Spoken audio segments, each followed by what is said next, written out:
Hi, I'm Steef Peters. I'm a retired professor in informatics and organizational science, and at the moment I'm risk officer of Monflo. My key message today is that I really want to disrupt existing institutes like in the banking environment and education environment to get more individual freedom and control that everybody will have, again, self-sovereignty, identity, having control over his own assets. Only way to change is from inside. Explain the conviction. Well-organized country, like United States, like the Western, France, all that kind of stuff. Those institutes are so strong that whatever you do to get a kind of revolt going on, it won't work.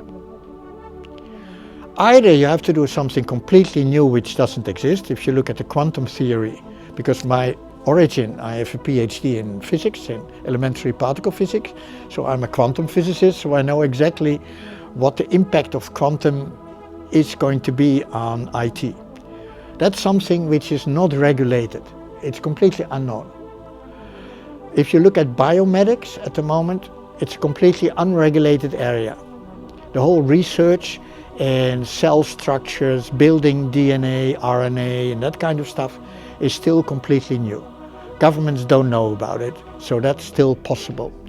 But banking, finance, economics, that's against every leg, every possible politician's economic institute in a country. So you cannot change that from the outside. Or you have to move to Mars or completely outside the system. So therefore I said, to implement complete freedom, it means that the existing institute has to be hollowed out, has to be eaten from inside.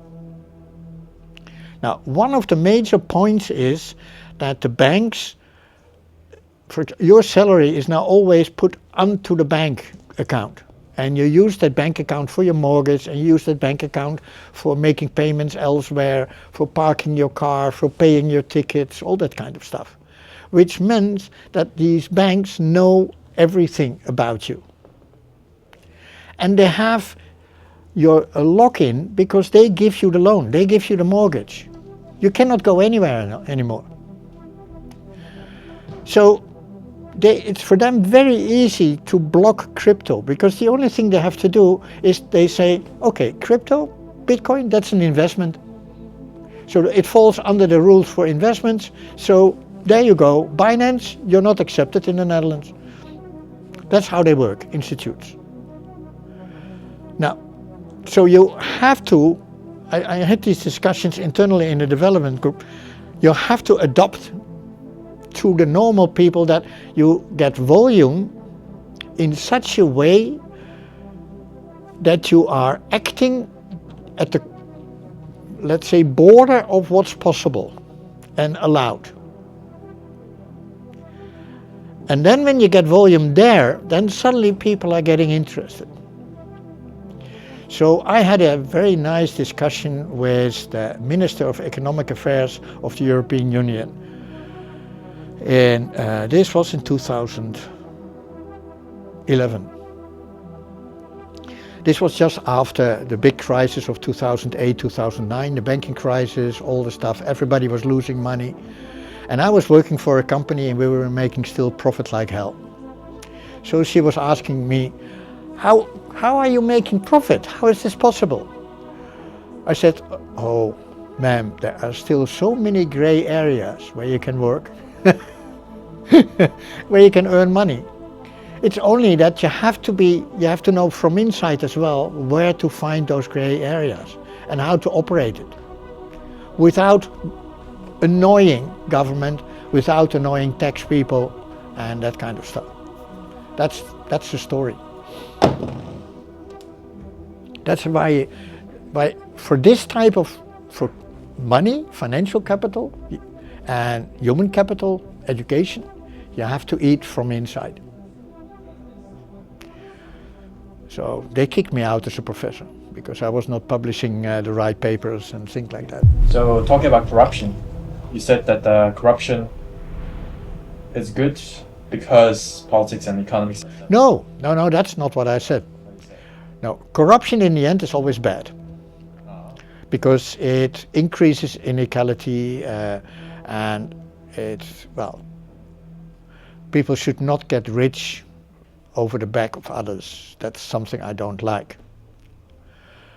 So in fact, corruption is bad. The thing is, he was especially asking me, why is corruption good for this case? I said corruption is good for this case because it gives you space to introduce the innovation and to bring it to a level that it's been accepted. And then of course the corruption will go away because then you cannot keep it that way because then it's too much into the open in the beginning. And it's certainly not all corruption, not the corruption I was mentioning regarding this car leasing in Indonesia. I don't mean the corruption, okay, if you want to sell that, I want to have 10%. That's not the type of corruption I mean.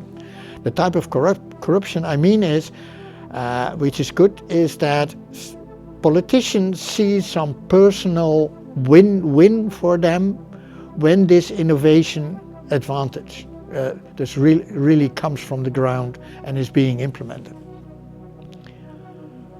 Either because they have some shares or because they are interested to invest in it or they have some other stuff.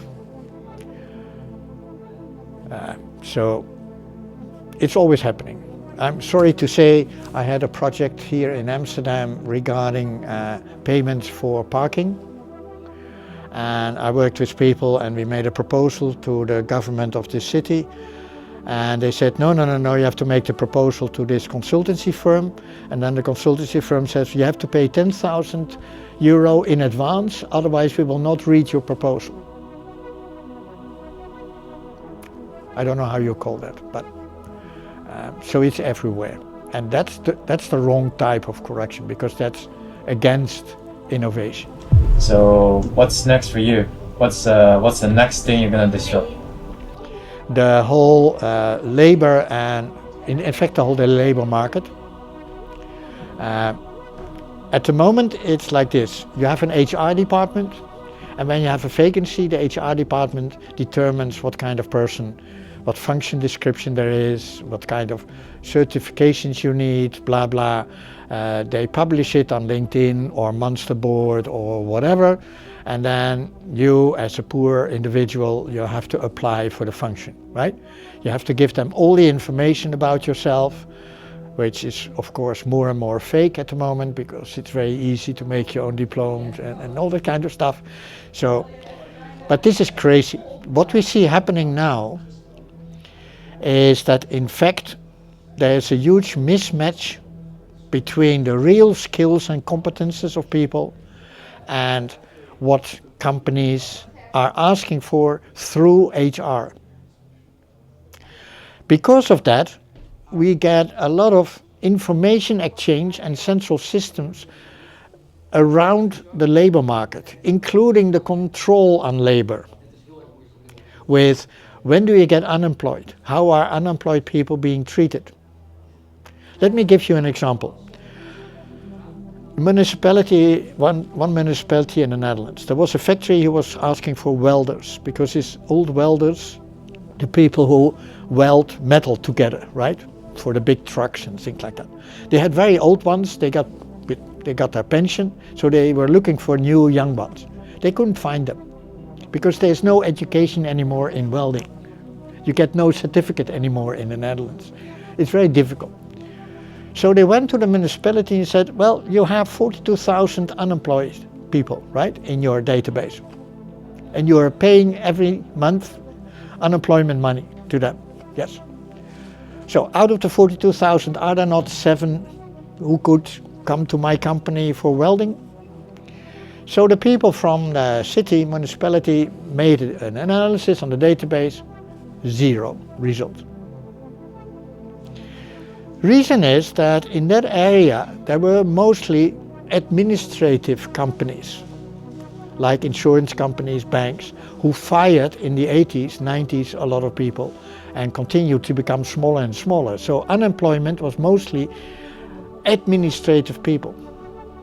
So I said, why don't we analyze their resume in a different way? So we will not ask them for the resume, but we will ask them whether they have hobbies. What kind of hobby do you have? And then we found out that there were about 45 elderly, well, let's say above 45 years old, people who had a hobby in football, soccer, field hockey, that kind of stuff. So we invited them and said, what do you do for the club? Well, I do volunteer work. I said, but what kind of volunteer work? Now, well, when, for example, a goal post is rotten, I weld it and I repair it and everything. I said, but it's not in your resume, you don't have a certificate. No, because I just learned it myself. I said, do you have a machine in the garage then? Yeah, I've got a machine. I said, if you get a training for 3 weeks and we give you a certificate, would you like to get a job? Yeah, that would be great, because this is one of my hobbies. We had 7 people working in that company in 3 months. That's a completely different way of looking at labor market. So labor market, looking at your personal freedom. What are my talents, right? What are my real talents? Is this your real talent, making pictures, photos, things like that? Or are you an artist? I'm an artist. Exactly. But you don't make enough money out of artists, right? So you have to do something else. But that's a pity, that's limiting you. In fact, the older you get, the more problem you will get with it, because you will be more and more limited. When you get children and things like that, you feel responsible, you start to fit in society, and then it's gone. I hate that. I'm also making I'm making a lot of photographs and all that, and I'm spending time and money on it, and people are telling me, why are you doing that? I said, I love it, beauty. I mean, it's wonderful. I will not earn a cent by it, I know. I'm so lucky that I'm also a professor in informatics that I can earn my money in another way. But you see my freedom question coming up there? That's my next disruption.